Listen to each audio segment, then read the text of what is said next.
and we've got a ridiculous agenda of bills that everybody wants heard and passed. And we've got the Chief Justice of the Kentucky Supreme Court here, and I want to be sensitive to his schedule and availability. And that bill's first. So, Mr. Secretary, if you don't mind calling the roll. Senator Berg, Senator Kerr, Senator Neal, Senator Schickel, Senator Schroeder, President Stivers, Senator Turner, Senator West, Senator Wheeler, Senator Carroll. Here. Chairman Westerfield. Here. We don't have a quorum, so we won't take any votes until we do, but I do want to jump on in with the members that we've got. Give me just a second to make sure I'm got everything I need. No.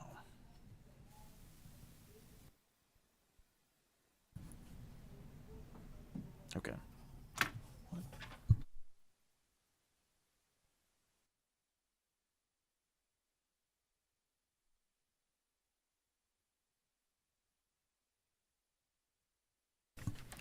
All right.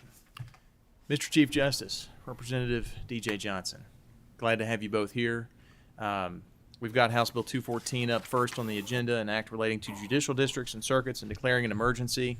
And I know we've got folks from both Hopkins and Henderson counties that would like to speak as well. I'm going to let you speak. I'm going to let them speak after you all.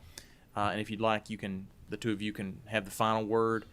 I'm going to try to keep this to 30 minutes or less for everybody. So 10 to 15 minutes for your part, if you don't mind. Go ahead. You have the floor. Thank you, Mr. Chairman. State Representative DJ Johnson, 13th District. Mr. Chief Justice, if you want to, for the record. John Minton, Chief Justice of Kentucky. And in an effort to be brief, I do have just a couple of brief comments to start with. I'll turn it over to Chief Justice for his comments, or to perhaps clean up anything I might say. So with your indulgence, Mr. Chairman, we're here to present, as you've said, House Bill 214 as amended by House Committee Substitute 1, which addresses several critical and time-sensitive judicial workload imbalances across the Commonwealth of Kentucky. What is meant by a critical imbalance is either an unacceptably high or an unacceptably low caseload or workload as compared to the statistical norm for the optimum judicial workload. These workload values are the result of a judicial workload study conducted by the Administrative Office of the Courts beginning in 2015 and subsequently updated through early 2020. While the study confirmed the need for a comprehensive realignment of the decades-old district and circuit configuration, it became clear that there are 18 distinct and critically important workload imbalances that must be resolved immediately. These imbalances are not only causing improper workloads for our judges and their staffs, overworking many of them, but they are also causing a substandard level of judicial services for far too many of our Kentucky citizens. The actual scope of House Bill 214 includes 18 judicial changes, 9 additions and 9 deletions involving 32 counties and impacting over 2 million Kentucky citizens. Most of the new judgeships will be family court judges. It corrects workload imbalances as high as 2.24 and as low as 0.47 with an optimum value of 1.0. And just to clarify that a little bit, when we say a value of 2.24, that means one judge is doing the work of 2 1/4 judges according to the workload assessment. 9 additions will be effective January 2023, but, and this is important, the deletions will not be effective until January 2027 or as vacancies naturally occur in the interim. These 18 adjustments should be implemented as outlined in House Bill 214. We owe it to the citizens across the Commonwealth who are currently receiving less than acceptable judicial services. And subject to the committee's questions, I request favorable consideration of House Bill 214. And at this time, I would like to turn it over to the Chief Justice.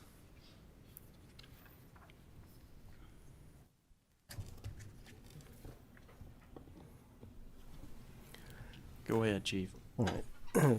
Thank you, Representative Johnson. The story of the workload work that we've been doing for the last almost decade reminds us, Mr. Chairman, of the mythical story of Sisyphus, who was sentenced to pushing this rock up the hill for eternity, only to have the rock roll down just before he crested. So for nearly a decade, we, and I say we because you have been with me every step of the way, pushing this rock up the hill. And this year, Mr. Chairman, we've gotten it as close to the crest as we've ever gotten, and we simply can't afford to let it roll back again. And it's not we, it is the people of Kentucky that need for this bill to succeed. As Representative mentioned, it's not just a few people. There are 19, there are counties affected, but by our count, as he mentioned, 2 million, 1 million for sure, Kentuckians in 19 counties are not getting access to justice that they deserve because the workload in those local courts exceeds the ability of the single sitting judge to process that in a timely way. And last week I got a text from the judge who sits in a neighboring county's family court judge who had to simply dismiss a case for a termination of parental rights case, Judge Morgan, because time had expired. She just couldn't get to the work. She's working. She is not at the top of the list, but she's second in terms of the workload that's expected of one judge in those counties because of the volume. So it's not what I need or what you need, it's what the people of Kentucky need, Mr. Chairman. It means with this imbalance in place, it means that it's taking longer for the citizens in these 19 counties to get through the courthouse door, to get access to their case so that the case can be resolved. It means longer time for victims to receive justice in criminal cases. It's longer time for families to be reunited, for children to be adopted, for abuse cases to be resolved. And in some of these cases, the matters are simply having to be dismissed because the judge just can't get to the case in a timely way. And I know we don't have time, and I won't take the time to recite the full history of judicial redistricting, but I will remind you that the Senate first broached this subject with us in 2013 when Senator Schickel approached us about the need to address the judicial imbalance in the workloads in the Commonwealth. So, got a motion on the bill, a second from the chairman, motion from Senator Wheeler. Any questions? Senator Stivers, President Stivers. Mr. Chairman, Chief Justice, we've had these discussions since whenever this started. it's been over 10 years. It has been. And I know Representative Johnson came to talk to me about this, and if I could have a little bit of deference, Mr. Chair. Has there been a recircuiting plan bill ever filed in the House? Well, not since I've been around. There hasn't. I think it's easy to. This would be the first one. There have been recircuiting plans done in the Senate, Right. based upon certification by the Supreme Court, Yes, sir. pursuant to the Constitution. Yes, sir. If this goes through, do you see that in growth areas that the courts will come back and ask for additional certifications of new judgeships where there are population growth? I know that under part of the work that we have been able to accomplish, to answer your question, try to answer your question, the court has been put on a regular schedule by the General Assembly to say, come back to us every X number of years under these bills and report these workload imbalances. This is something that we have not, over my tenure, and over the tenure of the court since the judicial article, it's not something that we've done on a regular basis. So I would expect that this would be the beginning of, and I would anticipate the beginning of a regular process, because as we recognize, and you all have to do this every 10 years. There's nothing that compels us to do this every 10 years except the requirement now that we report to you every 8 years, and we need to look after our business better. We have, the easy part has always been, as you know, Senator, to add judges. The hard part, and there are two delegations behind me to speak to this, the hard part is to recognize that the shift and the changing in times and the changing in workloads necessitate sometimes a rearrangement and removal of judges from those places and put them where they're needed. That's hard work. And so I guess here I want to try to get to the point. What we have said in the Senate for years is that all these factors need to be taken in consideration. And I've looked at this and we've had the discussion. So if this goes through 2 years, 4 years, more than likely there's still going to be growth in Central Kentucky because that's what our demographics show. There's going to be growth in Northern Kentucky. There's going to be growth in and around the Bowling Green area, probably more than likely in the Hardin County area since you're going to see a lot of new jobs come in there. And so there's really no other judges to remove if you ask for additional judgeships to offset because there's no redistricting or recircuiting, I think is what the Constitution talks about. Therefore, the only thing that will happen is not recircuiting, adding judges, and not balancing anything out unless you go into the 5 single county circuits in eastern Kentucky, which is Letcher, Harlan, Bell, Perry, and Floyd, and somehow do a recircuiting plan for those because you can't have a county without a district judge or a circuit judge. Is that pretty accurate assessment? I agree with that. I think, last session, I listened to the discussion on our bill that was up. And last session, if you remember, our certification asked for new judgeships, and it didn't certify any giving up of any. And the criticism, I listened carefully, painfully, to the criticism of the court for its failure to certify the removal of any judges. I heard that message loud and clear. And this bill, we've taken that hard vote, and these folks behind me are feeling the pinch of that hard vote. We took the hard vote and made the tough decision to say, the caseload has dropped in Henderson, the caseload has dropped in Hopkins. We have judges there who combined are not doing the work of one judge. So that needs to change, and those are hard votes to take, and those are going to be harder votes to take in those places where you're mentioning, Mr. Chairman, because where we're talking about here in Henderson and Hopkins, we have one single county, one courthouse. In some of those places, the courthouses are going to be separated by miles of crooked road. So I know those are challenges, but it's going to have to happen, and those hard votes are going to have to be taken. And in my estimation, Mr. Chairman, and to answer your question, Mr. President, this is the very beginning of some hard votes that have already been taken, and I don't want to lose the momentum that we may have gotten here with this start. It's important.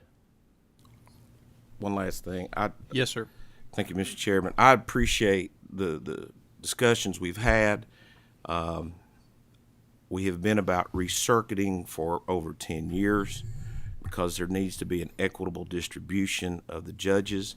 I know at some point in time that the circuit, which I don't really practice anymore because I don't have any time to practice much, is going to lose a judgeship or be consolidated with other districts. But I think from a process standpoint, the better process, the tougher votes doing what needs to actually be done should be for a recircuiting, because you're now, and I know one group that's going to testify in opposition to this is going to say the same thing. And then I think the other thing, if I'm not badly mistaken, is did you all include any monies in your all's budget requests to cover the expansion because the decertification of those 9 districts will not occur for 4 years? Right. I want to answer the first question. In terms of yes, I don't disagree. You and I've had this many discussions about it. I do not disagree, because we have proposed it before, and the Senate has agreed with us, a majority of the senators, that a comprehensive statewide plan is needed. The problem in terms of time is that I have 9 jurisdictions that desperately need attention now, and the only time that a total recircuiting can happen, the soonest it could happen would be 2030. So the people in Knox and Laurel and the people in Bourbon and Scott and Woodford and other places down the list, I mean, to say that they have to hold, that they can't wait till 2030 to address these needs. We just can't. The need is desperate. And so to address the first question is, yes, comprehensive statewide recircuiting needs to happen. It doesn't need to stop. It needs to start today. It doesn't need to stop here. It can't. But what we have to have are judges, and we have to have them now. And we have judges that are underserved, underused, and they need to come from there. Now, this bill will exhaust that short list. I agree. My understanding on your second question is that the House did make provision in the budget, perhaps for funding the circuits. We have agreed, kind of with the House, that we would carry these holdover district judges. For example, in Hopkins and in Henderson, those judgeships that are being eliminated are going to get 4 years of carryover, despite the fact that their workload is half of a judge. But we're going to pay for that.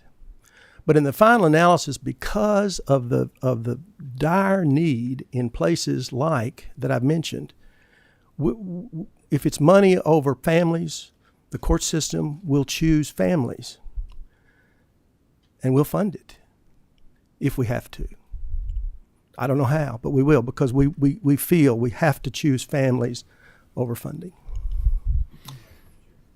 I'm going to ask you all to step back to your seats for a second. I'm going to have the Hopkins County and Henderson County folks come up at the same time, if you don't mind.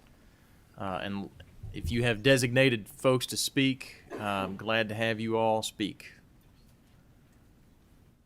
But you've got about 15 minutes amongst all of you combined.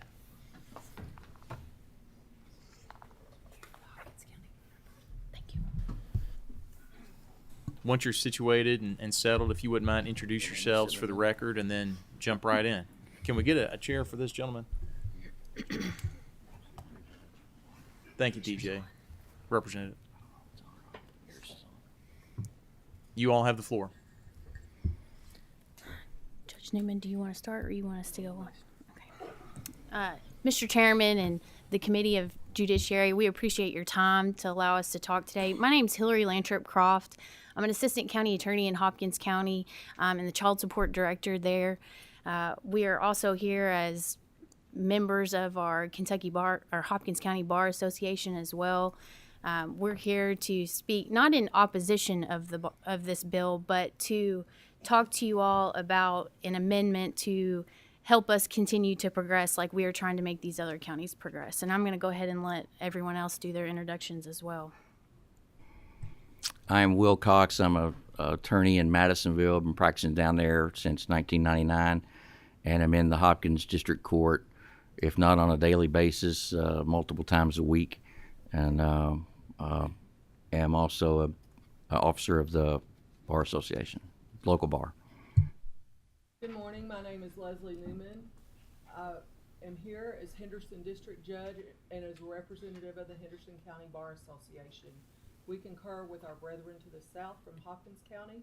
We do not oppose House Bill 214 to create the needed judgeships for our colleagues across the state who are in great need.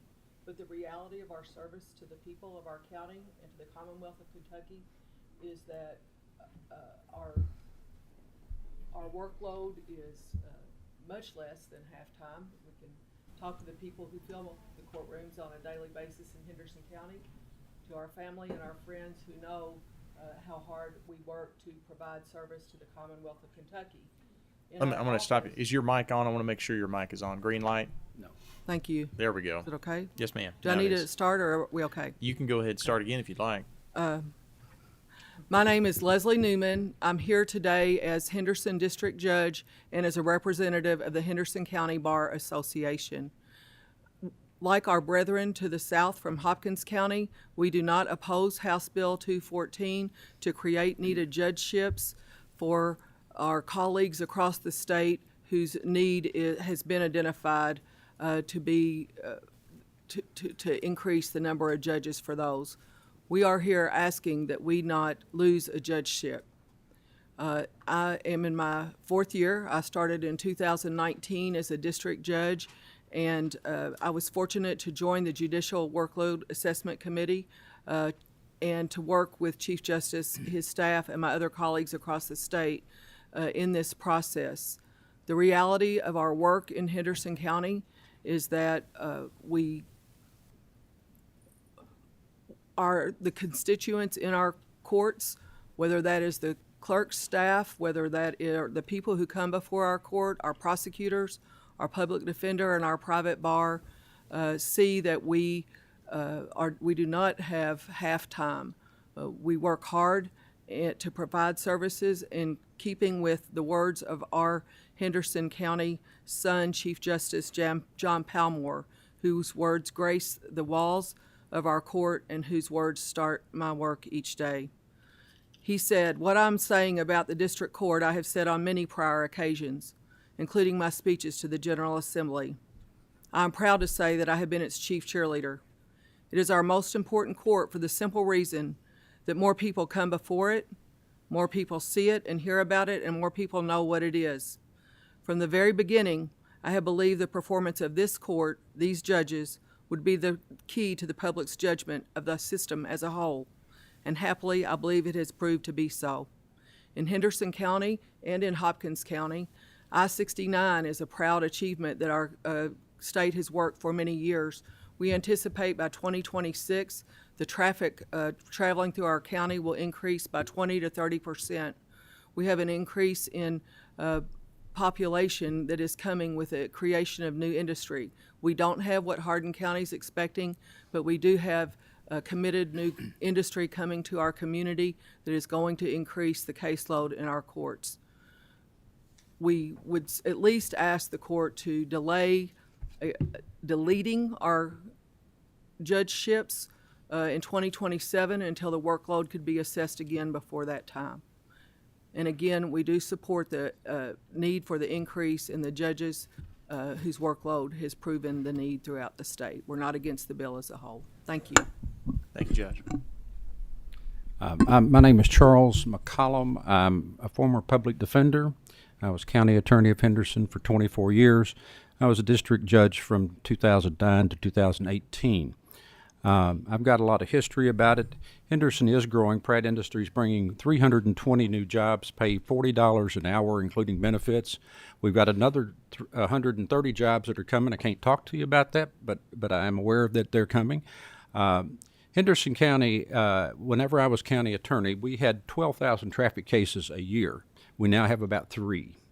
That's not our county's fault that we're being based on that.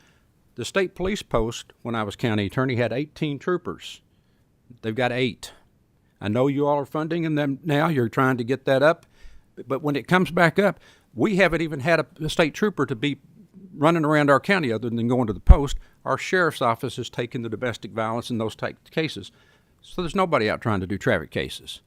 The weigh station, I'm not bragging, but when I was county attorney, I made enough money to pay for 3 judges with what we had the weigh station coming in. Of course, y'all have lowered the fines on overweight and whatnot, but that place is not ever open. And I don't know what the purpose of having it if it's not going to be open and staffed.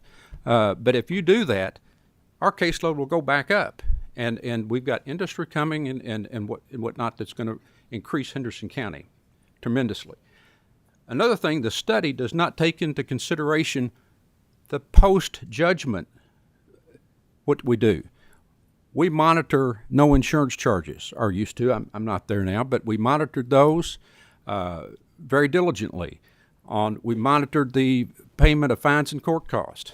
I learned as county attorney that it's sort of like if you're doing rental property, you don't wait for 6 months to go collect the rent. You go once a month, you get it done. And when I started as county attorney, we collected less than $200,000 in child support. When I left, we were collecting $6 million a year.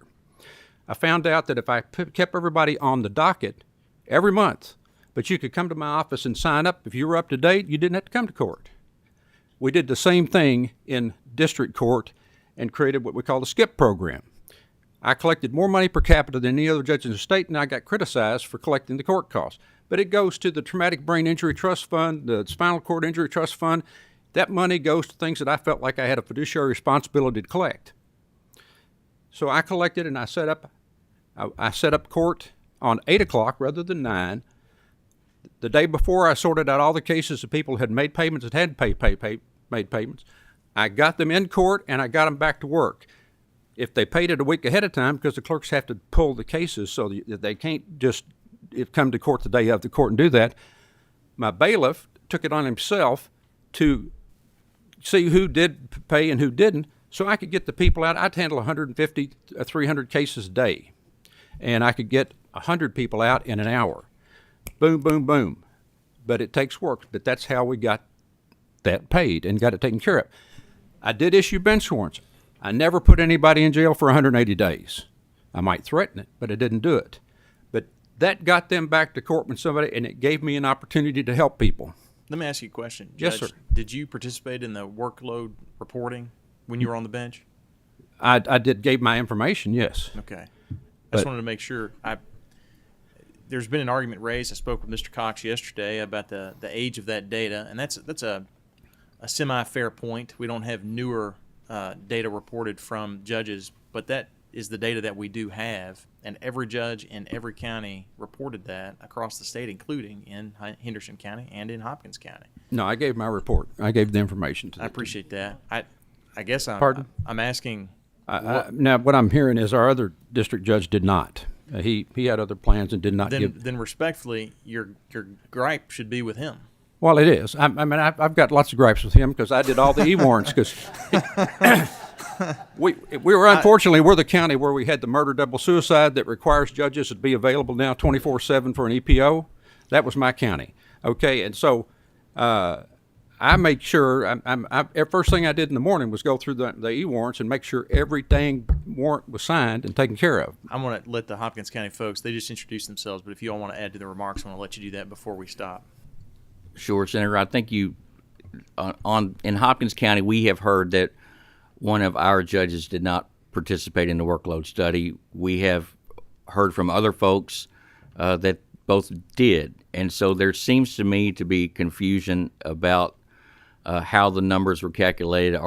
No study is perfect. I understand that, but there seems to be confusion about, in Hopkins' case specifically, did both judges participate?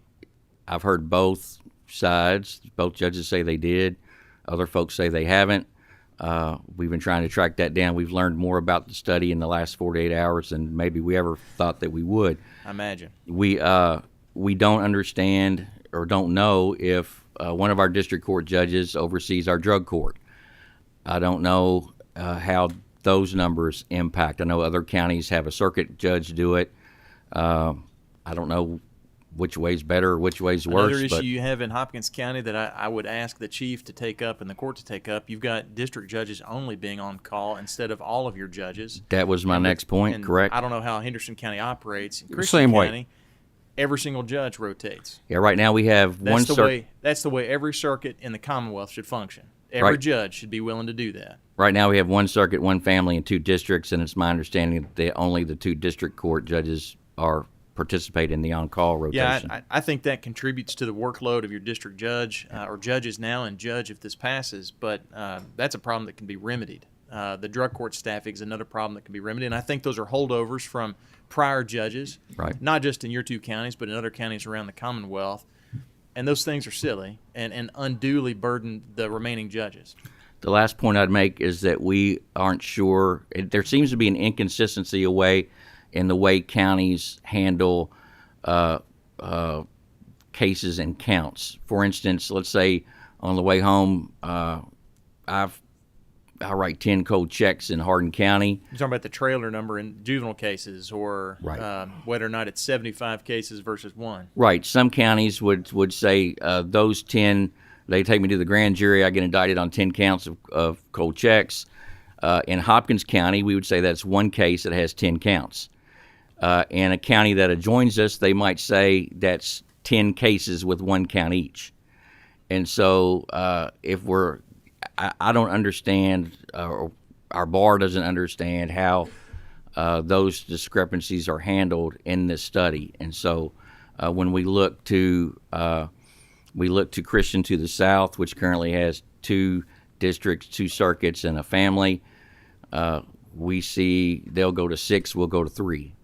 And we don't see that much difference in I'm in both courthouses, not in your courthouse as much, but ours is just as crowded as yours. The parking lot's just as full as yours, and it doesn't. Our bar looks at that and says we don't really get how this is happening. Certainly, there are districts that need judges. I'm in Lyon County. I get it. I totally get that. I understand census data. I understand growth in the center part of the state along the I-65 and I-75 corridors. I get all that. I appreciated the chief's story about pushing the rock. I get that. Unfortunately, that rock is getting ready to roll through the middle of our courthouse, and we are asking that if we can get a amended certification. I know it was amended down on the House side, both as a committee substitute and I think a floor amendment to put some judges back in. If they can do it in the House, I would think that they could do it on the Senate side as well. And so our ask is that if we can amend the certification to keep ours while we get better numbers, because again, the survey is what it is, I guess, but we have issues with how those numbers were calculated. I appreciate that. And I appreciate all of you all making the trip up here. And I would have offered you all to appear by Zoom like I offered them if they wanted to save you the trip. But I know Henderson County folks were coming up. But I appreciate you making the trip, as I'm very familiar with it. I do want to have the chief come back up and Representative Johnson if they want to have any closing remarks on the bill. Mr. Chairman, would you care if I make just a couple of please. quick comments, Yes, if that's ma'am. okay? Yes, ma'am. I appreciate you all letting us come and talk to you, and I wanted to add a few quick notes to what Mr. Cox had said regarding Hopkins County specifically. Now, Judge McClure might not necessarily be on the on-call list with the district judges, but as far as on-call with EPOs and any family-related issues, she is on 24/7. There is no one else that can come in for that. So on-call wise, she is in a different on-call situation. As far as with the Hopkins County Attorney's Office, which I represent here today, there's going to be a trickle effect if Hopkins County loses a judge. And I believe I can speak for everyone here that says that we're here in service of our citizens of Kentucky. And this is going to be a hinder to our specific citizens of Hopkins County. With the need to serve justice, it's going to be an issue of time. And Chief Justice had mentioned the issue of time, getting into court, being able to hear your case, and having that opportunity for justice to be served. This is going to affect the way that we serve justice in Hopkins County if we are down to one judge. That is going to be a trickle effect on the way the Hopkins County Attorney's Office is able to serve justice. If we are trying to push these cases in a timely manner, we are going to have a hard time doing that with one district judge. Our county attorneys are in court 3 times a week with a docket full, not getting out until late in the afternoons, and that is really going to hinder our way of serving our community. To round it out, as Will Cox had said, and I believe everyone from Henderson County, we're not in opposition of this bill. We believe in progress. We think that these counties are in desperate need and they do need judges, but we do not want to do this in punishment of other counties that are still serving justice as well. So we would ask that there be some type of amendment and we get some teammates from our Senate counterparts to help us get with that amendment to take these counties out, and let's go forward with progress, but not at the expense of other counties is what we are attempting to do today. Thank you. I thank all 4 of you for your words and your comments and your representation of Henderson and Hopkins counties respectively, and I appreciate that. And your Senator, Robbie Mills, has asked about filing an amendment, and he might. But I've told him what I told Matt Caslin, Senator Caslin, last year with last year's redistricting bill. Because of sections 112 and 113 of the Constitution, unless and until the court certifies a different allotment, we've got what we've got. And I don't think we can move something forward that the court hasn't certified. We could change other parts of the certification. There's been some discussion, about maybe changing the date. That I don't think is going to happen, and the certification may not apply to that. But the number of judges is strictly certified by the court. And I believe you all have made efforts to communicate with the court on that regard. I'm going to have, again, thank you all. I'm going to have the chief come back up and Representative Johnson. We don't have any more questions from any members at this time, but wanted to give you all the last word if you have one. Thank you. Thank you, sir.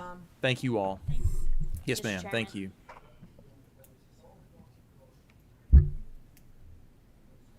You got a question?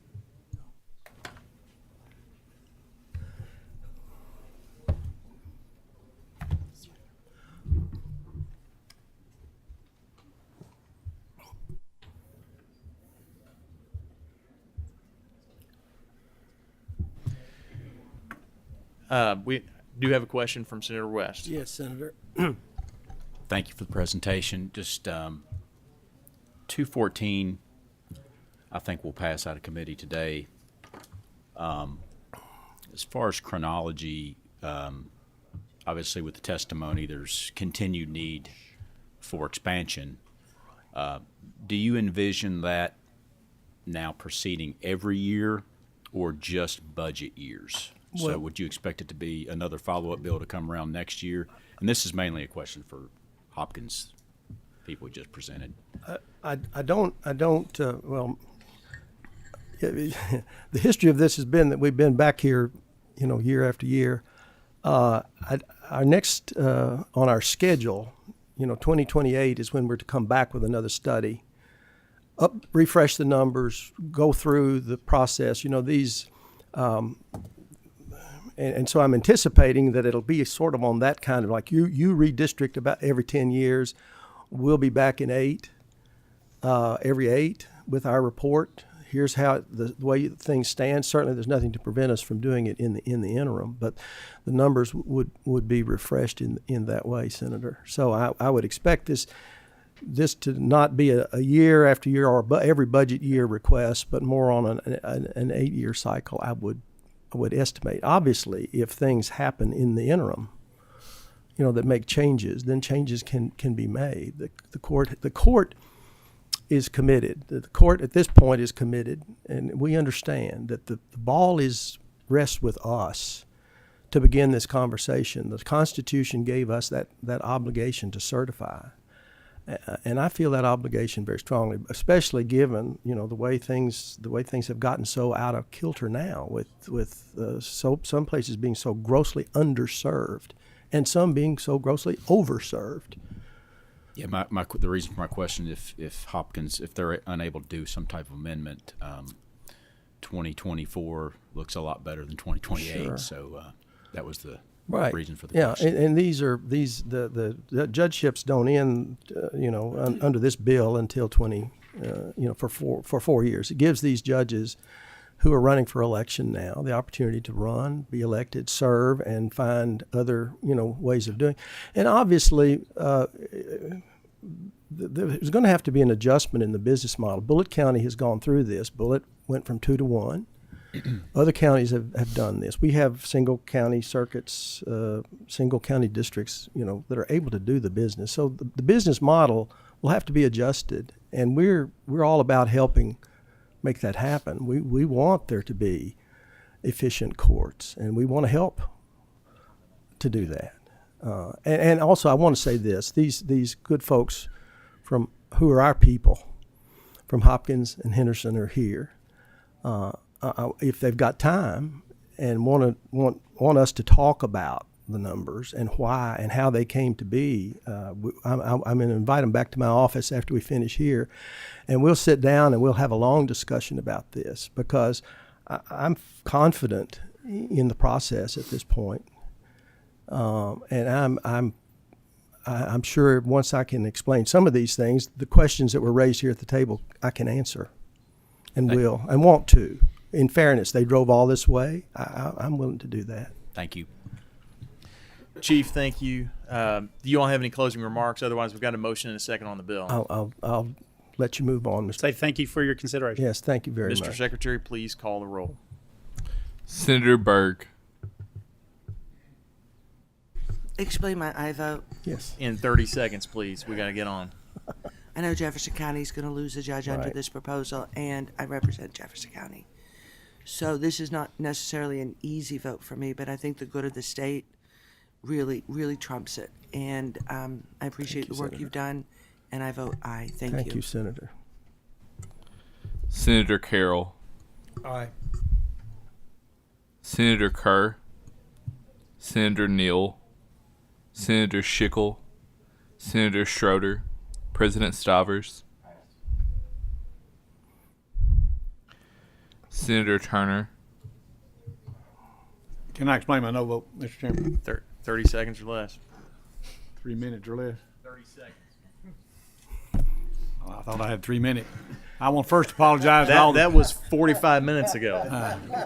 Well, I've sat here and allowed to listen to these people, and I think it's fair Clock's that ticking. the people could hear why I vote no.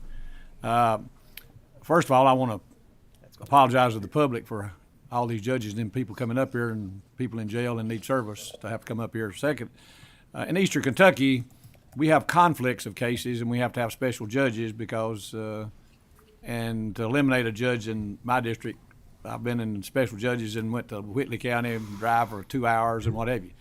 So it's not as easy, and I understand the problems, but it's, and I hope that one comment about the 10 counts, I saw a court come down from y'all that said they reversed some conviction that you can't have one incident to make it 10 counts like the gentleman testified to earlier.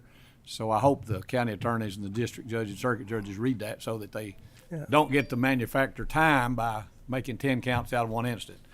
Thank you, Mr. Chairman. Thank you. Senator West. Aye. Senator Wheeler. Aye.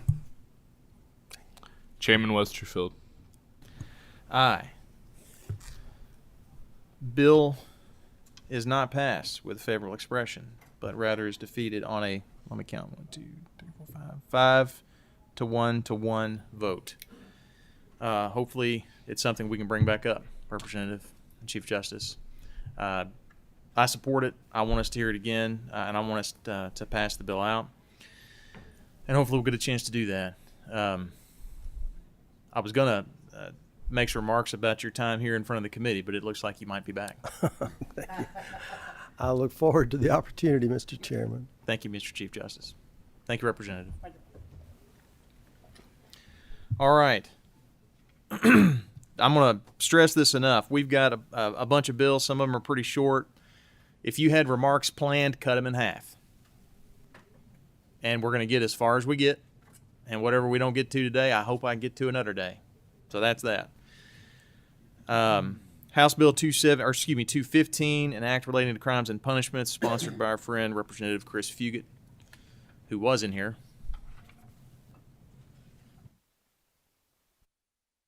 He may have moved to another committee.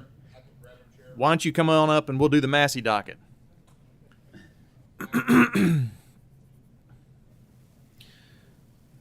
All right. And for those hanging around, House Bill 488 will be passed over today and hopefully taken up on another day. So 488, if you're keeping track in your programs. All right. Let's just go in order, Chairman. Glad to have you.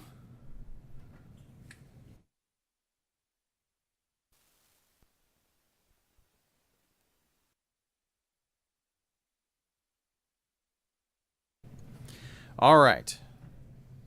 House Bill 262, an act relating to sex crimes. And members, there is a committee sub. I make a motion on the sub. I'll entertain a second. Second from Senator West. Thank you. All those in favor of adopting the sub, please vote by saying aye. Aye. Sub is before us. Chairman? Thank you. Ed Massey, Boone County District 66, Judiciary Chair in the House. Thank you. We got a motion from Senator Turner. Second from Senator Wheeler. Might have to split you two up on them as amended by the sub. You want to explain it? We're making a change to the incest statute. Basically, there was a unintended consequence in the statute that was brought to me by the Commonwealth attorneys. We've clarified that language. We've worked with Chairman Westerfield to make sure that it was appropriate, and that change has now been made, and it will not make it any more difficult to prosecute these matters, but it will clean up some loopholes that may have prevented some people from being That's right. prosecuted. That's right. Any questions? Seeing none, Mr. Secretary, we have a motion and a second on the bill as amended by the sub. Please call the roll. Senator Berg. Aye. Senator Carroll. Aye. Senator Kerr. Senator Neal. Senator Schickel. Senator Schroeder. President Stivers. Senator Turner. Senator West. Senator Wheeler. Aye. Chairman Westerfield. Aye. Bill passes with favorable expression on a 6-0 vote. One down, 5 to go. House Bill 311, an act relating to felony mediation. Again, we've got a sub in the folders, and this was my sub. I'll make a motion on it. A second from Senator Turner. This sub makes one change. It requires that victims have to consent to the felony mediation. That is the operative change. Yes, Do we Senator. need a motion on consent on our last bill? I'll entertain one. Motion for consent. Second motion from Senator Berg. Thank you, Senator. Good suggestion. Second from Senator Wheeler. All those in favor of placing 262 on the consent agenda, please vote by saying aye. Aye. No, it is done. All right, back to three. Thank you, Senator. I appreciate that again. We need to do that on a few of these. 311, again, my sub only makes the change that victims must consent to the mediation. You want to explain the bill from there? Certainly, and I'll be very, very brief. Basically, it's going on now in our state. Felony mediation it's an opportunity to help clear some of the docket. It's an opportunity to help people resolve their differences without the cost and efforts of a trial, jury trial, or bench trial. Thank you. Let me just say this. I think we need to adopt the sub just to be clear. All those in favor of adopting the sub, please vote by saying aye. Aye. Those opposed? All right, we got a motion on the bill from Senator Wheeler. Second from anyone? From Senator Carroll. Thank you. On the bill as amended. As someone who did felony mediation when it was brand new, and retired or special status judges presided over those, I thought it was really useful and helpful for both parties, both the Commonwealth along with the victim and the defendant, to get a really unvarnished view of the facts of the case in their favor or against them. So I appreciate the bill. Yeah. Before we take the vote, Senator West has a question. Thank you, Mr. Chair. I don't know enough about this to. That's why I'm asking the question.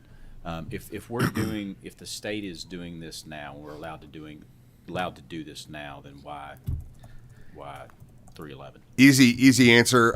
Basically, they've been doing it, kind of making it as they go. This bill allows the Supreme Court to promulgate all the rules, regulations, training requirements, etc., for judges that would be mediators as this expands. Thank you. Yeah, Senator Berg and then Senator Turner. Is this standard of practice in other states? It has become the standard of practice across the nation. Thank you. Thank you. Oh. Senator Turner. And I guess, Mr. Chairman, mine is direct to the sub. I didn't get that this morning. I apologize. Does the sub say that the victim must agree to it? Yes, sir. Okay. Frankly speaking, I thought it would be very challenging and even traumatic for some victims to be have their case forced into a felony mediation exercise that they didn't want to be a part of. All right. Seeing no further questions, we got a motion and a second on the bill as amended by the sub, I believe. Mr. Secretary, please call the roll. Senator Berg. Aye. Senator Carroll. Aye. Senator Kerr. Senator Neal. Senator Schickel. Senator Schroeder. President Stivers. Senator Turner. Senator West. Senator Wheeler. Chairman Westerfield. Aye. Bill passes for favorable expression. Motion for consent made by the chair. Seconded by anybody? Second from the vice chair, Carroll. All those in favor of placing it on the consent calendar, please vote by saying aye. Aye. Those opposed? All right. And on down to, we're going to turn the page here, Chairman, to really complicated House Bill 523, an act relating to the priority of purchase money deeds of trusts and mortgages. Thank you, Chairman and members of the committee. I will tell you that this bill has been 4 years in the making, many more meetings than I anticipated. We have involved title companies, title attorneys. I'm sorry. Your bill had a shot, but one of your speakers just sat down. And I understand. I just can't. Glad to have you, Senator Howell. Welcome to Judiciary. And Ms. Wilson. Thank you, Mr. Chairman. County attorneys, bankers. We've had all of these groups. Chairman Meredith was involved in it. Chairman Petrie was involved in it. I was involved in it. And went through this and looked at it from every and all angles. It came down to, all of those meetings came down to a pretty simple change, which is on lines 24 and 25 of the one-page bill, where a purchase money deed of trust or mortgage granted by a purchaser shall have priority over a prior lien under KRS 426 or against the purchaser. I have brought people that are much more experienced than I to answer questions and to give any brief presentation they need to on this bill. So with that, I'm going to defer to my left to give the lady in the room the priority and let her speak. Yes, thank you. I'm Danielle Wilson, and I am the immediate. Make sure your mic is on there.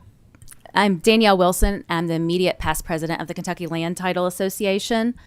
We are asking for this one-line fix to take us back to the priority of a purchase money mortgage over a buyer's judgment lien. Prior to 2017, this was the custom in Kentucky, as it is in the majority of the states in the U.S. We are asking for the judgment lien on a purchaser to be deferred to the purchase money mortgage. So when somebody buys a property, if that buyer has a judgment lien, they are able to get a mortgage on that property. As Chairman Massey referenced, this is an agreement with many of the trade associations, including the realtors and the bakers, the Land Title Association.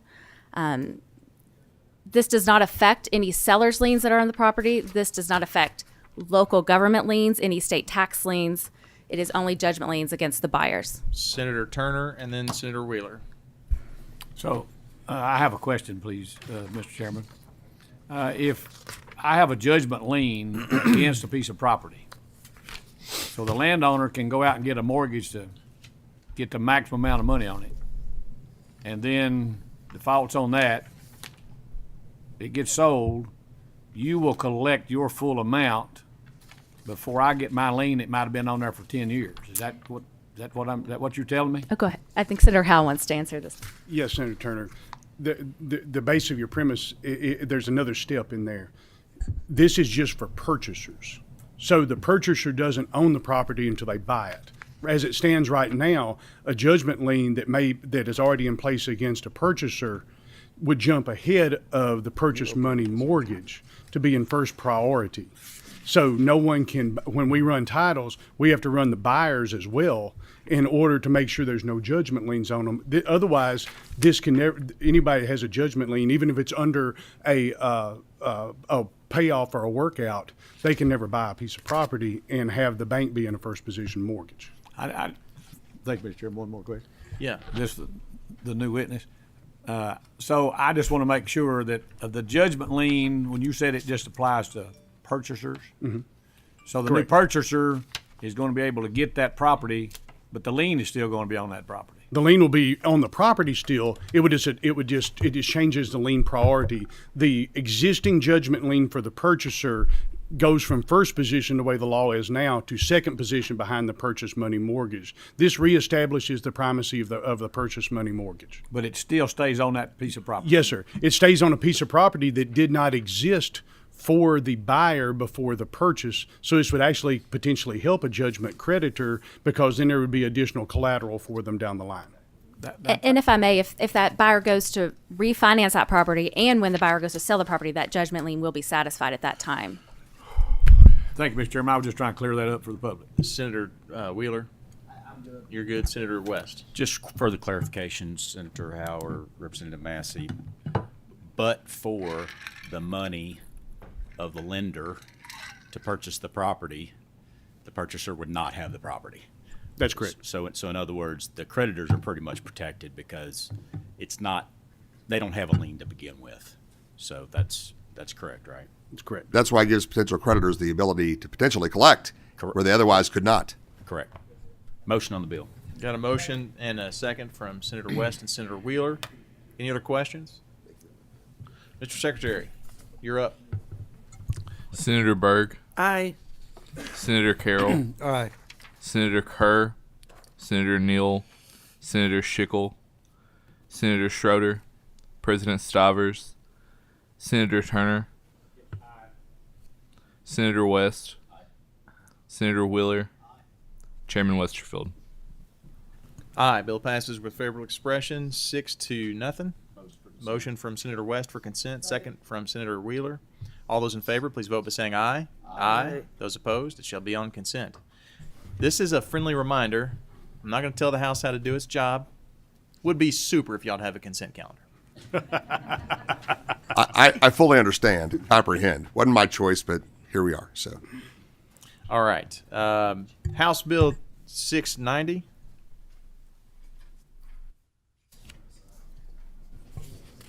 Camping out here all day? pretty much. That's good. All right. 690. Thank you. 690, an act relating to the Judicial Council. Chairman? Pretty you have the easy floor. bill. This already existed in statute. I didn't know that until I became Judiciary Chair because the council had not really met. They were more in an advisory capacity. The purpose of this council is to give all members that are in this process more input to decisions that affect them. So this goes to the makeup of the Judicial Council. We've conferred with district judges, trial judges, Court of Appeals judge, Supreme Court judge. There was a committee sub in the House that basically says it rotates between the chair of Judiciary, the chair of the House, and the Supreme Court justice as who's going to chair the committee. It basically is to vet all of the processes or directives that come down from the above, I guess I should say. And of course, it does not hurt or harm or affect in any way the chief judge's constitutional responsibilities or duties, but it does give the people more input, the judges more input. I believe there's also a ex officio position for the defense attorneys. There's also a clerk in here, and the idea is that the parties that are participating in this process that has become very burdensome and overladen sometimes gives them more input to help structure this and make it more efficient. Senator Turner. You may have answered the question. Thank you, Mr. Chairman. You may have answered the question. I was going to ask, who is the public advocate going to be? Is that from some specific group? The public advocate is Damon Preston, Correct. the top public defender. The position is actually called the public advocate. That's correct. I'm just getting that out so the public will know. Absolutely. Good question. Got a motion from Senator Wheeler, second from Senator Turner. Question? Pretty innocuous. Mr. Secretary, please call a roll. Senator Berg. Aye. Senator Carroll. Aye. Senator Kerr. Senator Neal. Senator Schickel. Senator Schroeder. President Stivers. Senator Turner. Aye. Senator West. Aye. Senator Wheeler. Aye. Chairman Westerfield. Aye. Bill passes with favorable expression, 6-0. Motion for consent made by the chair, seconded by anyone? Second by Senator Carroll. All those in favor, please vote by saying aye. Aye. Those opposed? House Bill 773, sir, relating to the Prosecutors Advisory Council, which does have a sub, if I'm not mistaken. That's correct. You can explain the sub because it's yours. Okay, thank you. So It's mine, but it's yours. I understand. So basically, the Prosecutors Advisory Council is the bookend to the Judiciary Council. It deals with the prosecutors. We've basically changed some of the makeup of the participants that are on the council so that to make sure we can try to get a good makeup of the participants so that the whole state is represented, whether it's urban, suburban, or rural. And we've talked with the Commonwealth Attorneys Association with this. They had input, and actually there were many changes made at the behest of the Prosecutors Association. And this will also, the other thing that we're trying to do is to make sure that the information gets from here to the A&R chair, because we are trying to work with the Prosecutors Advisory Council on the budgetary needs of the prosecutors across the state. So Got a motion from Senator Wheeler and a second from Senator Turner. Any further questions? I appreciate this change. I think it's a healthy change to PAC for its membership and the rotation of folks. I think it's a good change. Seeing none, Mr. Secretary. Senator Berg. Time out. Did we adopt the sub? We got a motion and a second on the sub by Wheeler and West. All those in favor, please vote by saying aye. Aye. Those opposed? Sub is adopted. And a new motion on the bill from West, second from Wheeler. Thank you. Now, Mr. Secretary, please call the roll. that way we'll be efficient. Senator Berg. Senator Carroll. Aye. Senator Kerr. Senator Neal. Senator Schickel. Senator Schroeder. President Stivers. Senator Turner. Senator West. Senator Wheeler. Chairman Westerfield. Aye. Bill passes with favorable expression yet again. Motion for consent by Senator Byrd, second by Senator Wheeler. All those in favor, please vote by saying aye. Aye. Those opposed, it shall be on consent. And last but not least, and it is such a pleasure to have my good friend and this committee's good friend, Sarah Beth Gregory, here on behalf of the auditor's office, I assume. That is correct. You On need me ha- to repeat that for the record. That's right. On House Bill 782, an act relating to county attorneys. You have the floor once again, sir. Thank you. I'm going to be very brief. This was actually brought to me by the county attorneys, trying to make sure that they, for fiscal management purposes, were able to do a few things that would make them more accountable for the funds that they have in their possession. One of the things that's very interesting, too, is when a county attorney leaves office, this assures that all of the books, the accounts, all of that are transferred to the successor. It also allows them to reinvest or invest funds that they hold in their possession. And with respect to cold checks, Motion from Senator Turner, second from Senator Wheeler. It adds 2 words, substantively 2 words, adding county attorneys to the positions that are already able to do this. that's correct. Any questions? Seeing none. Got a motion and a second on the bill. Mr. Secretary, please call the roll. Senator Byrd. Senator Carroll. Aye. Senator Kerr. Senator Neal. Senator Schickel. Senator Schroeder. President Stivers. Senator Turner. Senator West. Senator Wheeler. Chairman Westerfield. Aye. Bill passes with favorable expression. I believe the motion and the second on that bill was that Turner and Wheeler. Can I show you as that? All right. The record shall shall, my lord. That's what it'll say. All right, 6-0. Bill passes with favorable expression. I should just quit. Motion for consent made by Senator West and seconded by Senator Wheeler. All those in favor, please vote by saying aye. Aye. Those opposed, it shall be on consent. I want to thank the committee and put forth that based on the excellent witness that just came to the table, we got this bill done. So. After being patient and standing in the room Absolutely. for the last hour and 20 Thank minutes. you, members. Thank you. Thank you both. All right, now that the Massey docket is concluded. He's probably ready for a nap now. You can go have one. All right, Representative Fugit, are you back? There you are. I know, and we called it earlier. I know people have got to be in other places. I get it. You're all good. There's no harm, no foul here. That's not true. There's lots of harms and lots of fouls here, but that's not one of them. Not going to give you grief about that. And Representative Riley, good to have you both here on House Bill 215. Yes, sir. Thank you, Mr. Chairman and members of the committee. House Bill 215 is a bill that would raise the percentage of jail time for trafficking in fentanyl from 50% to 85%. We've got a motion from Senator Wheeler and a second from Senator Berg. We do have a question from Senator Turner. Thank you, Mr. Chairman. The word importing in paragraph B, importing normally means something from a foreign country. Now, is importing coming across state lines, or is that, it's down in subsection B? That's just the question I have. That is in that is in the original language of this statute. We didn't change any language at all. That's all I have. All right. I know you may have more to say, but we do have a motion and a second on the bill. Anybody else have any questions? Anyone have any questions about what the bill does or need the yes, ma'am. Senator Berg. I don't have a question. I'm going to take 30 seconds to make a comment. I really appreciate this bill because fentanyl is killing thousands and thousands of Americans every week here now. And thank you. Thank you, ma'am.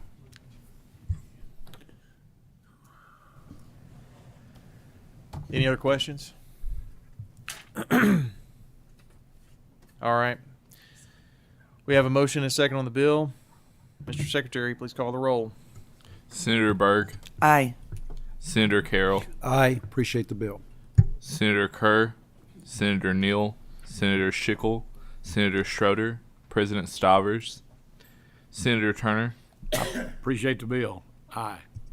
Senator West, Senator Wheeler, Good bill. Aye. Chairman Westerfield. Representative, I told you I'm a no vote, but if I vote no, this bill dies right here, and I'm not going to do that to your bill. I don't like 85% for this. I don't like mandatory minimum language in legislation, and I don't appreciate. I'm very familiar with the dangers of these drugs that it presents to law enforcement and to our people and to our communities. Mandatory minimums and moving in that direction take us away from giving the people on the ground the power to do what they need to do to find the right outcome in each individual case. And so I don't want your bill to fail. So I told you I'm a no, but I'm going to vote yes so it doesn't die. I appreciate that. If there were other members here, I'd have been a no vote, but I don't want your bill to die. But I don't like it. And I didn't want to hear it. I like you a lot. Yes, sir. And I like both of you a lot. I understand. But I'm not crazy about the bill at all. Yes, sir. I'll convert him, Representative. I appreciate that. I think it's And- probably got the easiest path of any bill I've heard this session to passage. But it won't be on consent. Mr. Chairman, if I could just Of respond. course, yes, please. I heard the concerns of several folks. I met with several different groups about the bill, and I know the issues or the concerns are the street level dealers being caught up and not being able to go to rehab, and so that's why we took out Section 2 of the bill just for that purpose or for that reason.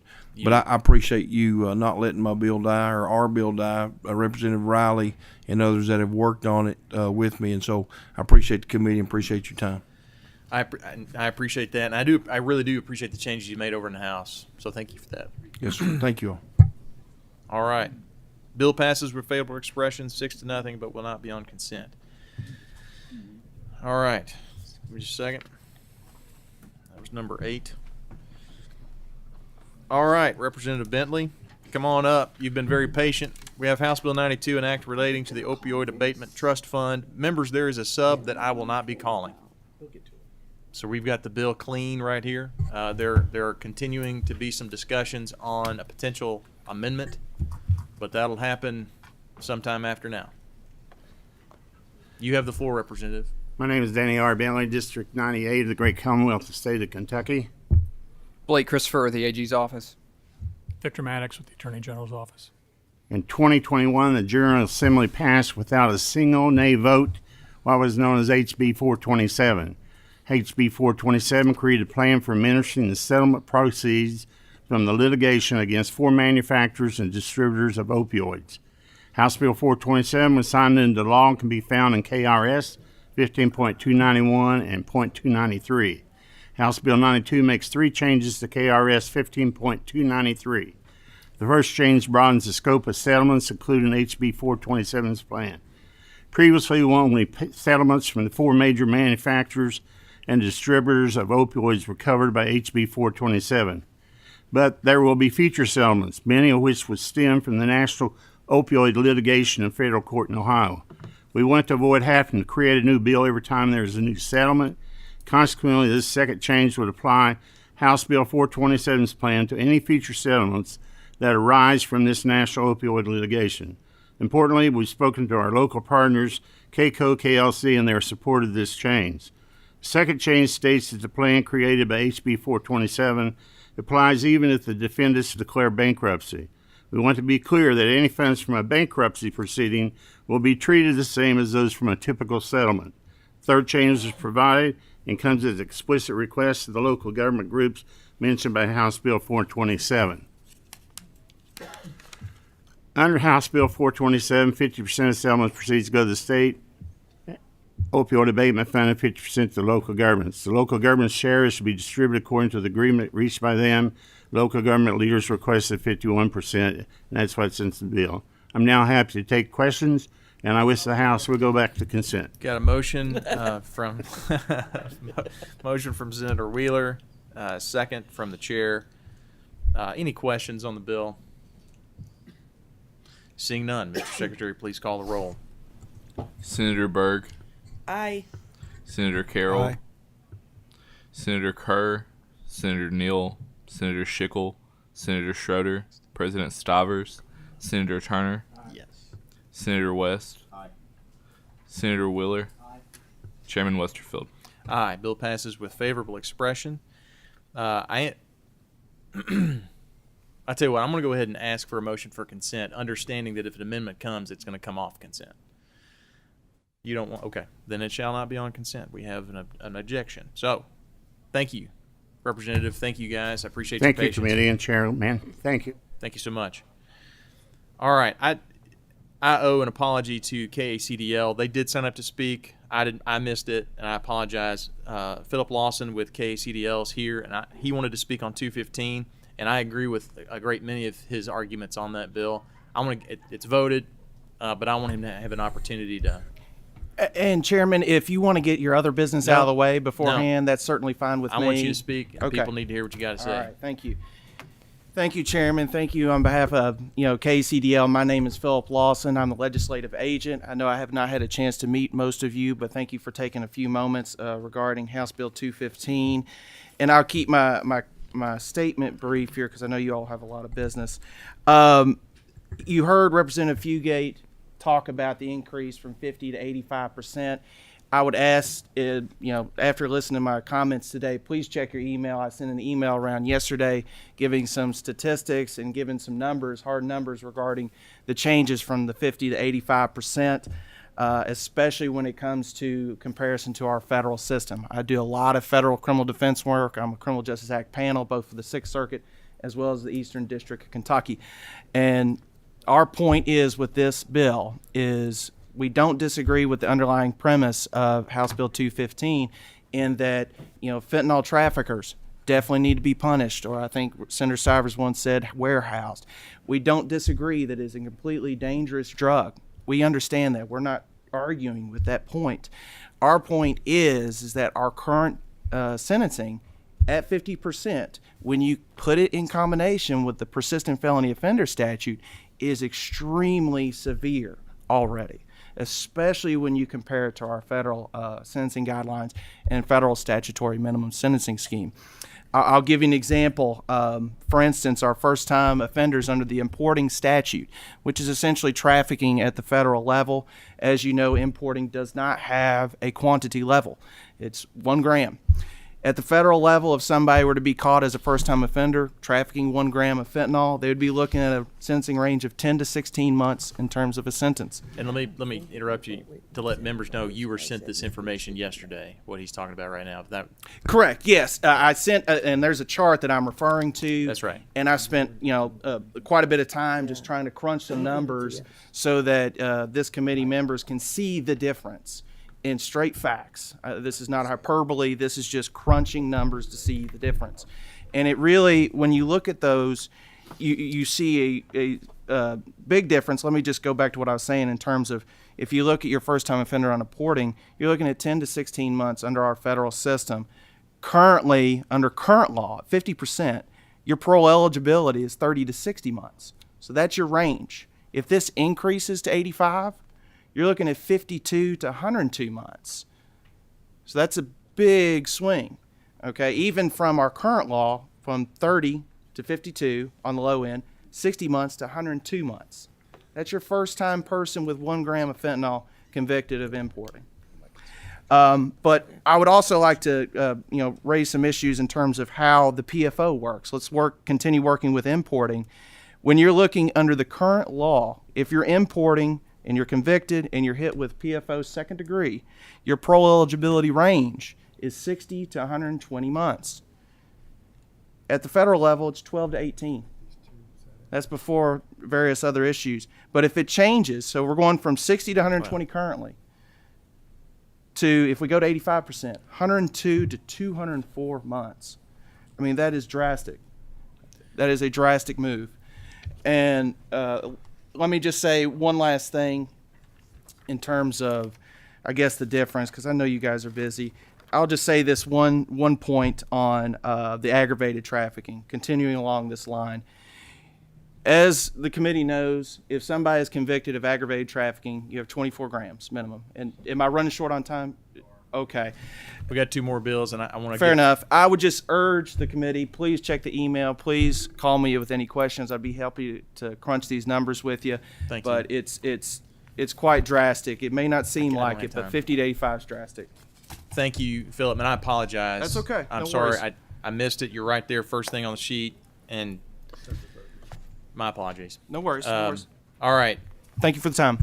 I'm gonna.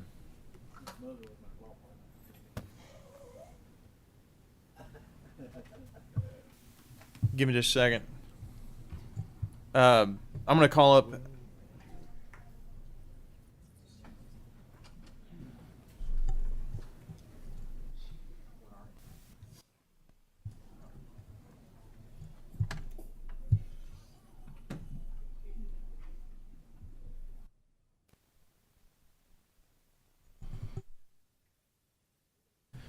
All right, I'm going to recall House Bill 214, and I don't know if Representative DJ Johnson's still here.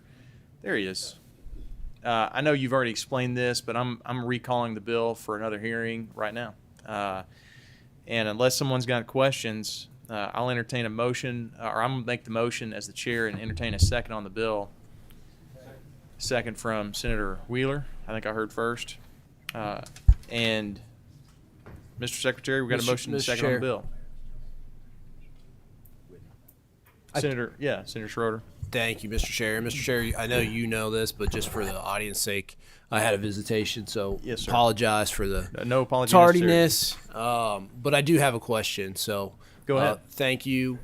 Question basically comes down to I've gotten a lot of feedback about how it was decided, looking at cases and everything else, and I know for our own redistricting we just look at the population, and for the Congress, Supreme Court, everything else we just look at population.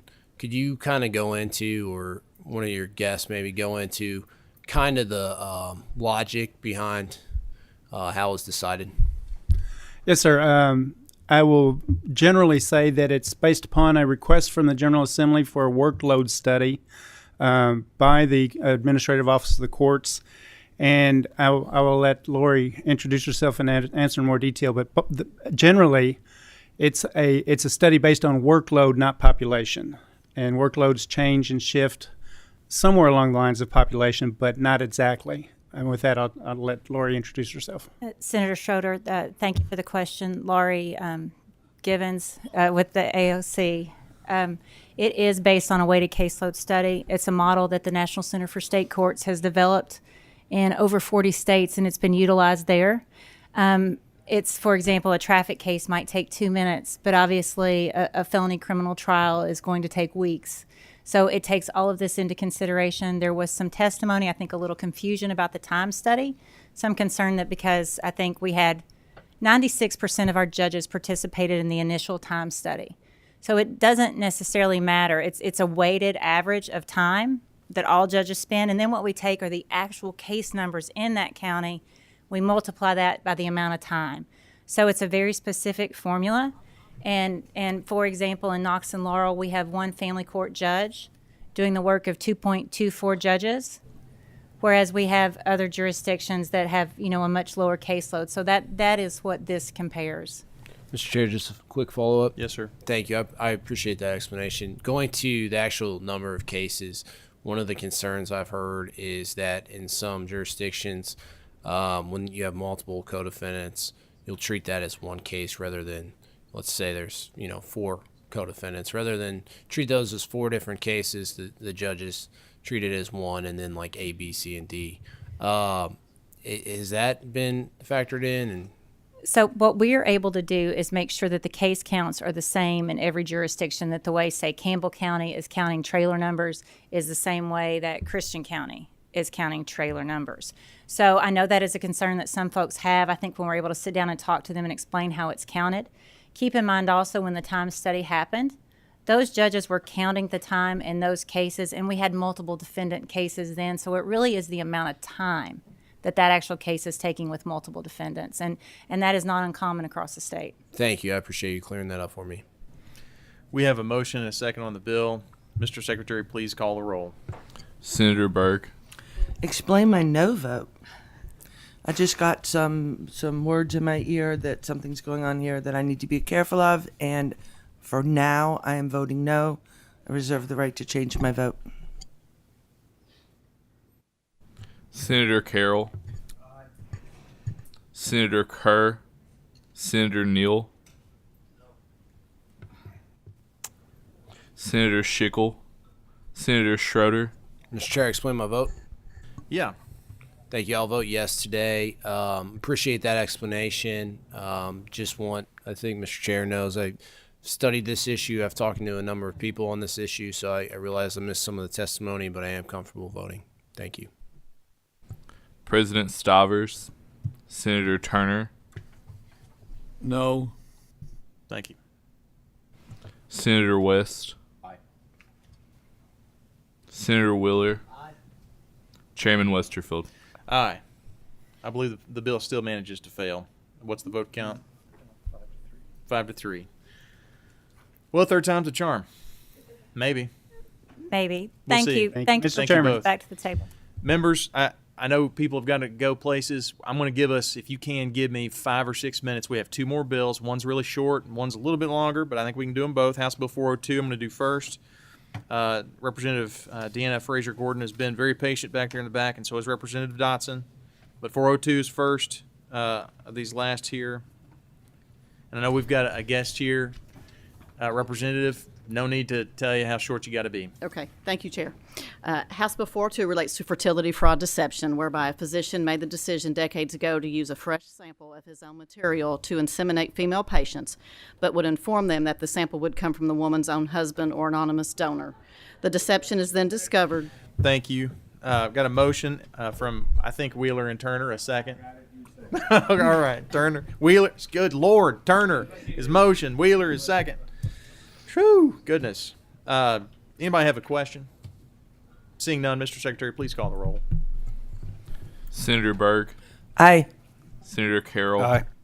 Senator Kerr, Senator Neal, Senator Schickel, Senator Schroeder, President Stivers, Senator Turner, Senator West, Senator Wheeler, Chairman Westerfield. Aye, bill passes with Motion favorable for expression, consent. 8-0. Motion for consent from Wheeler and seconded from Turner. All those in favor, please vote by saying aye. Aye. Those great. Those opposed shall be on consent. Thank you for your patience. I also know that Representative Lawrence is here too. We're going to do them both. House Bill 319, Representative Dotson, you got the floor. Quick, before we lose a quorum. Thank you, Mr. Chair and the members of this committee. I'm Ryan Dotson, representative of the 73rd House District, and House Bill 319 is a strong bipartisan measure that deals with violence using a family pet. And so, with that being said, I know we're time crunched. For 3 decades, research has focused on the link between domestic violence and abuse. And what we're trying to do is have our statutes We got a reflect. from Senator Turner. Is there a second? From Senator Wheeler. Did you make a motion again? All right, I make the second on that bill. Is there a question? You have a question? Anybody have a question? Okay. If nobody has a question, you want to move on forward with the vote? Just vote. All right. Let's go. Mr. Yep. Secretary, please call the roll. Senator Berg. Vote aye, and just want to take a second to say thank you. People who hurt and abuse animals hurt and abuse people as well. So I really appreciate this. Thank you. Domesticated animals. Thank you. Senator Carroll. Aye. Senator Kerr. Senator Neal. Senator Schickel. Senator Schroeder. Aye. President Stivers. Senator Turner. Senator West. Aye. Senator Wheeler. Aye. Chairman Westerfield. Bill passes 8-0 with favorable consent. Motion for consent. Motion. Second. Made and seconded by Senator Wheeler and Turner. All those in favor, please vote by saying aye. Aye. Those opposed? Thank you, sir. Thank you, Chairman. Thank you, Committee. Representative Lawrence, you've been very patient. Yours is another easy one, I think. House Bill 216. You've got the floor, sir, and you're it. Thank you, Chairman, members of the committee. House Bill 216 will simply add domestic violence centers to the KRS 508075. that is under domestic terroristic threatening. I'm sorry. I have a guest here, Christy Birch from our local ION Center. She works in a domestic violence center. If she would like to introduce herself quickly. We got Never a mind, motion. we got a motion. We got a motion from Senator Turner and a second from who? Senator Neal, thank you. I appreciate your guest and her very, very kind patience as we've gone through the committee meeting, but in the interest of time, I think we're okay. Yeah. Motion for consent. We got Thank you, guys. almost there. It's a great bill. Mr. Secretary, please call the roll. Senator Berg, Aye. Senator Carroll, Aye. Senator Kerr, Senator Neal, Senator Schickel, Senator Schroeder, President Stivers, Senator Turner, That was an aye. Senator West, Senator Wheeler, Chairman Westerfield. Aye. Bill passes with favorable expression 8-0. Motion made and seconded for consent from Wheeler and Turner in that order. All those in favor, please vote by saying aye. Aye. Those opposed, thank you and thank your guest. Thank you all so much. I think that got it done. Yes, he does. So you all can go if you need to get on to your next meeting. Senator, please, we'll record any votes you'd like. Hold on, time out if you don't mind. Can everybody keep it down while we're recording votes here? Hit your mic, please, Senator, so the secretary can hear you. Thank you, Mr. Chairman. I was out of the room when votes were taken on House Bill 92, 215, 262, and 311, and I wish to be recorded as a yes vote on each of them. So that's an aye vote on 92, 215, 262. excuse me. Okay, right. And 311. Yes. Yes, Senator. Would you like to record some votes? Just one. Feel free to record it. Get on a mic if you don't mind.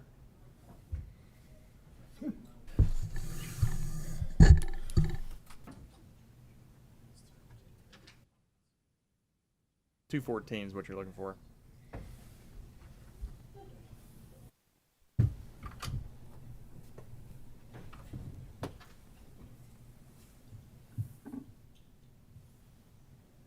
Catch your breath.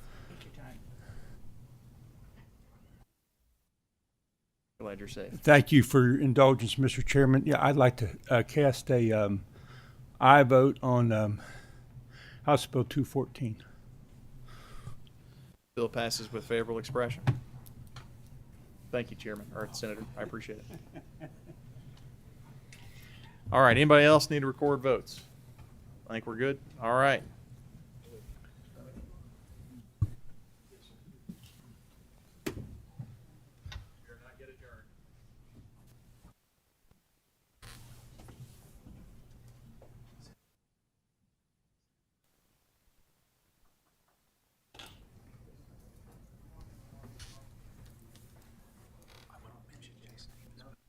No, I'm not even talking to him about that. Okay, gotcha.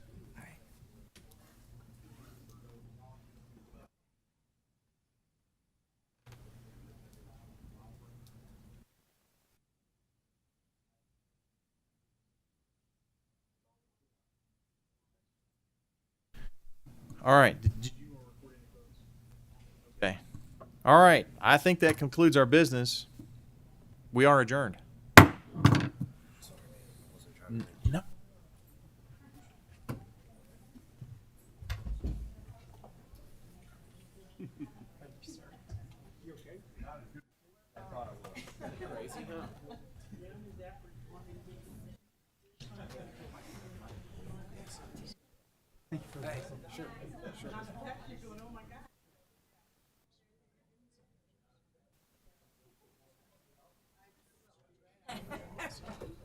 I just want to assure Senator Berg there weren't shenanigans. We were just